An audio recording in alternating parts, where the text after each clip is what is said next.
আসসালামু আলাইকুম। আজকে আমি তোমাদের সামনে হজরত মুসা আলাইহিস সালামের ছোট্ট একটি বয়ান বলতে চাই। হজরত মুসা আলাইহিস সালামের জন্ম এমন এক সময় হয় যখন ফেরাউনের আদেশ দেন বনি ইসরায়েলের সব ছেলে শিশুকে হত্যা করতে হবে। তখন আল্লাহ মুসার মায়ের অন্তরে ওহী প্রেরণ করেন, তুমি যাকে দুধ পান করাও আর যদি ভয় পাও তাহলে তাকে নদীতে ভাসিয়ে দাও। ভয় করো না, দুঃখ করো না। সূরা কাসাস ৭। যা আল্লাহর আদেশে তাকে নদীতে ভাসিয়ে দেন। আল্লাহর কুদরতে সেই শিশু যায় ফেরাউনের রাজপ্রাসাদে। ফেরাউনের স্ত্রী আসিয়া রাদিয়াল্লাহু আনহা যখন নীল নদে একটি বাক্স ভাসতে দেখেন, তখন সেটি রাজপ্রাসাদের তীরে পৌঁছে যায়।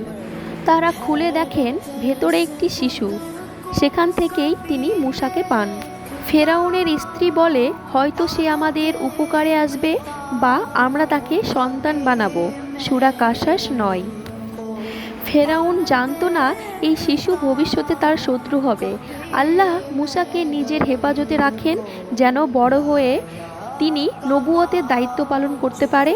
এভাবে আল্লাহ তার শত্রুর বাড়িতেই তাকে নিরাপদ আশ্রয়ে বড় করেন। এইটাই প্রমাণ করে যদি আল্লাহ কাউকে রক্ষা করতে চান কেউ কিছু করতে পারবে না। জাযাকাল্লাহ খাইর।